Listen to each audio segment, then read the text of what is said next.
pourquoi est-ce que je me suis retrouvé ici, coincé entre ces 4 petits murs? Tout ça pour des livres? N'importe quoi.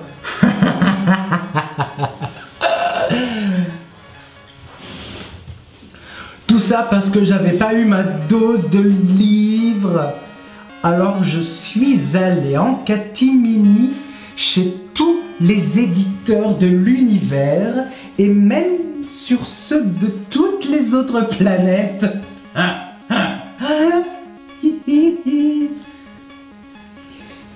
Et je les ai suppliés un à un, à genoux.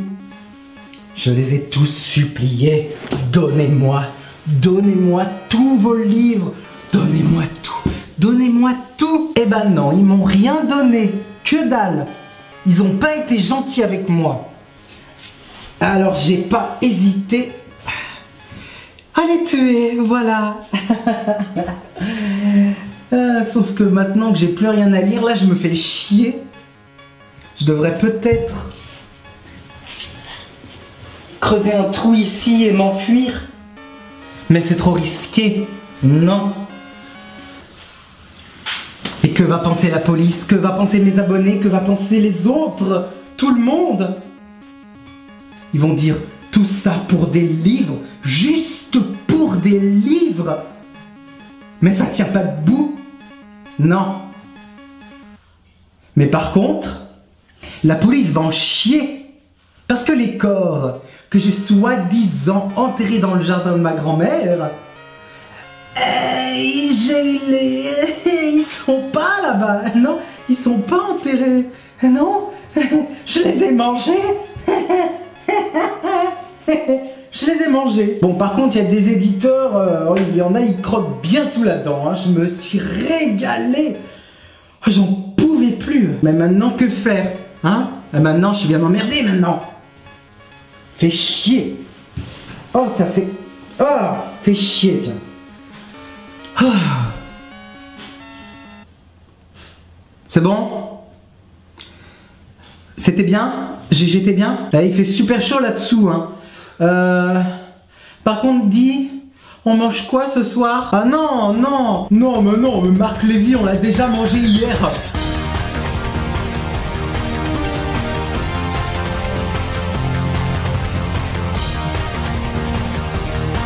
Vous aimez lire, vous aimez les mots, j'ai ici tout ce qu'il vous faut. Merde, ils sont tous là. On n'a même pas le temps de faire sa vaisselle tranquille, hein. Si j'avais su, je me serais changé, j'aurais mis une tenue un petit peu plus appropriée. Quand même. Ah, voilà. Il n'y a plus qu'à le ranger maintenant. Ah, c'est la décadence. N'hésitez pas à vous faire couler un bon thé bien chaud parce que le book haul risquerait de durer un petit peu longtemps. Mais il faut que je me dépêche parce que les flics sont à ma recherche. Et voilà, hein, pas le temps de niaiser. Édition Sonatine de Jon Ronson. Oh, la honte! Un tweet malheureux, un plagiat, un commentaire sur Facebook un peu déplacé ou qui est mal compris. Et c'est tout le monde entier qui se jette sur toi. Jusqu'où peut-on aller avec l'humiliation public pour se donner un peu des couleurs, pour faire genre, hey, t'as vu, moi je suis cool, moi je suis machin, je suis comme ça, ok. Ce livre va vraiment me plaire, je vais le lire le plus tôt possible si je peux. C'est pas par rapport à mon addiction sur les réseaux sociaux, notamment Facebook, Twitter et Instagram. De toute façon, Internet, moi j'y touche pas. Hein. Oh, une notification! Chez les éditions Super 8, Mange tes morts de Jack ok. Quand j'ai lu la 4e de couverture, j'ai dit oui tout de suite, j'ai pas pu m'en empêcher. Cameron qui a 14 ans, qui est disparu en rentrant de l'école. Bon, jusque là, tout va bien dans le meilleur des mondes, j'ai envie de dire. C'est une mission pour Timothy Blake. Et ce cher Timothy Blake, il a un don, il peut lire dans l'esprit des gens. Pour un policier, c'est sensationnel. Accessoirement, il se pourrait que ce livre vous incite à devenir végétarien. Moi qui aime beaucoup trop les pâtes carbo, comment on fait? Aux éditions Mama, Mama.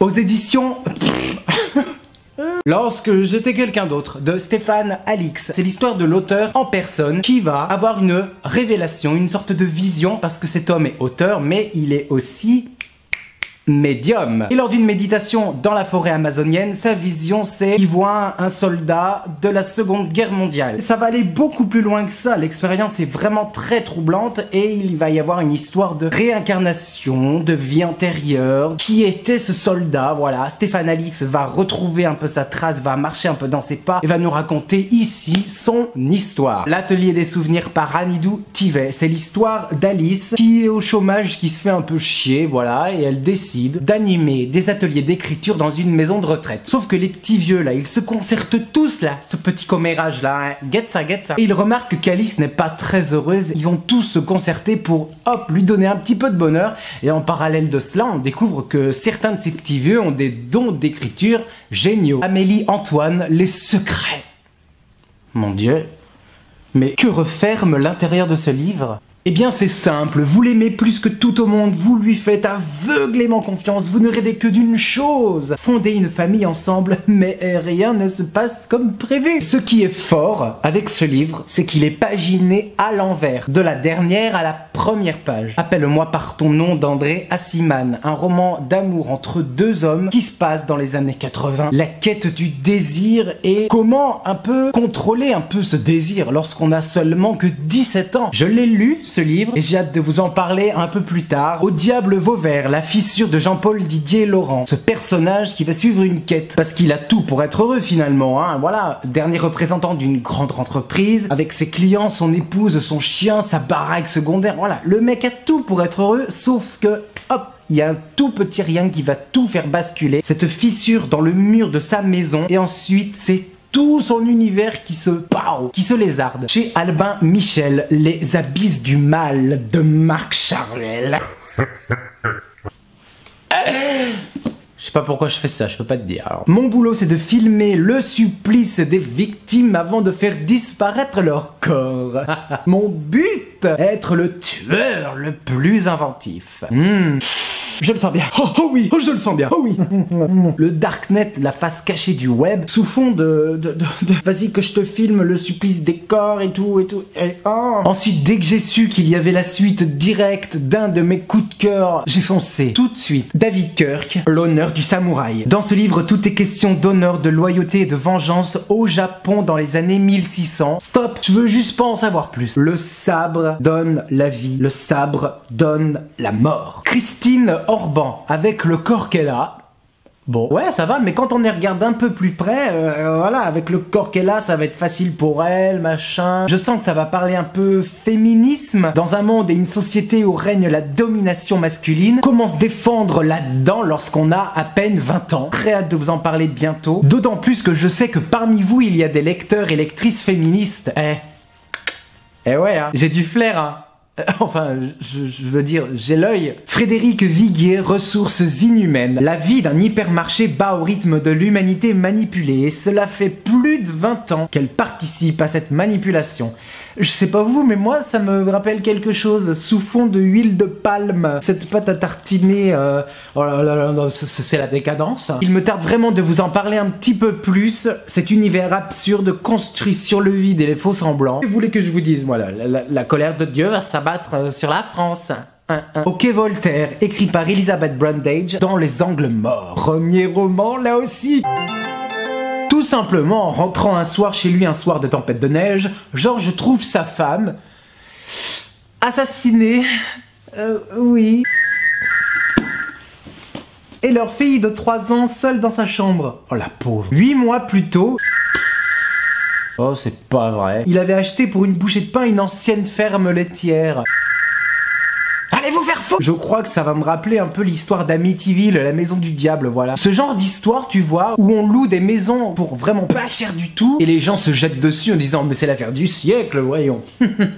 Ouais, ben parmi ces murs-là, rôdent des fantômes. Quand est-ce que je le lirai? Je sais pas. Qu'est-ce qu'on mange ce soir? Bah écoute, qu'est-ce que j'en sais? Aux éditions Nouvelle Plume, Claustration de mon ami Salvatore Mini. Ça c'est encore et toujours la faute de Séverine, parce que elle a le don, elle a le flair, elle doit prendre de la coke, j'en sais rien, mais flairer et dénicher ces perles, ces bonne petite pépite. Tous ces gens ne se connaissent pas, ils sont enfermés et pourtant ils ont tous le même tatouage sur le bras. Je veux me plonger tête baissée là-dedans. J'ai eu de très bons avis dessus.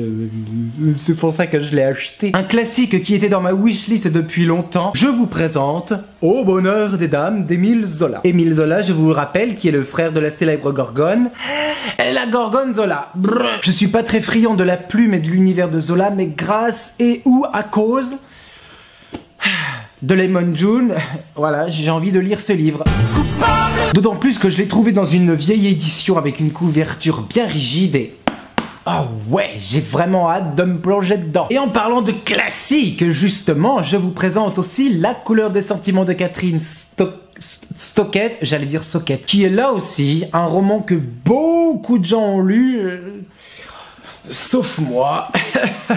Bonsoir. Marie Vareille, là où tu iras, j'irai. C'est l'histoire d'Isabelle qui a 32 ans et qui a une carrière d'actrice comparable à celle du Titanic.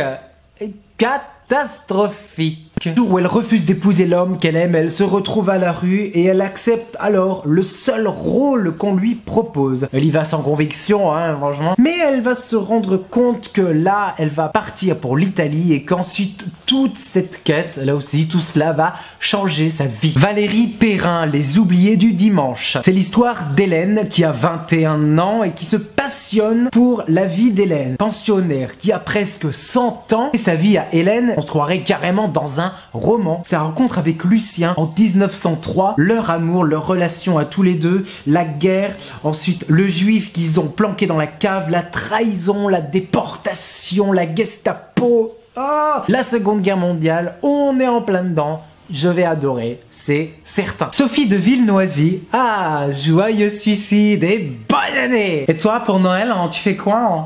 Bah moi je me suicide, et toi?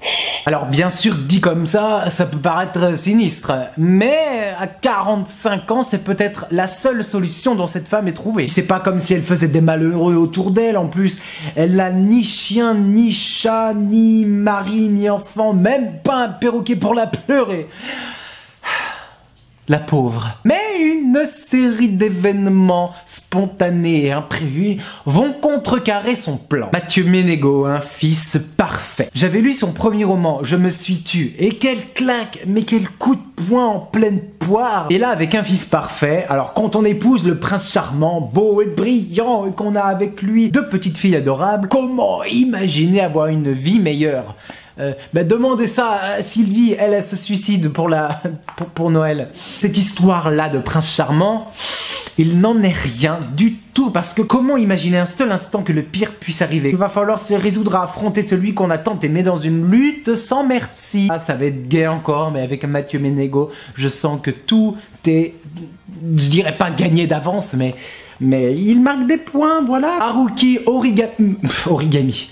Murakami, autoportrait de l'auteur en coureur de fond. Je suis en train de le lire. Et j'ai déjà corné genre la 2e ou 3e page parce qu'il nous parle de son amour et sa relation qu'il lui entretient avec l'écriture. Comment est-ce que Murakami écrit? Comment? Pourquoi? Il fait une métaphore sublime avec la course marathonienne. Même quand on court tous les jours, tous les matins, ou même quand on se rase tous les matins, pareil quand on écrit tous les matins, il y a une forme de philosophie là-dedans. C'est parfaitement anodin parce qu'on se répète quotidiennement et à force, voilà, tout ça, ça entraîne une habitude, une routine, voire de la méditation. Cette phrase, j'avais besoin de l'entendre parce que ça tombe pile au bon moment. Je suis en train de me remettre à écrire tous les matins sur Scribd. Scribd qui est une plateforme équivalente à Wattpad. D'ailleurs, si vous voulez me suivre et me lire sur Scribd, je te mets tout en barre d'infos. 2 romans que je cherchais pour compléter ma collection de Patrick Suskind. Patrick Suskind qui est un de mes auteurs chouchous. Oh mon dieu, mais comment ne pas aimer le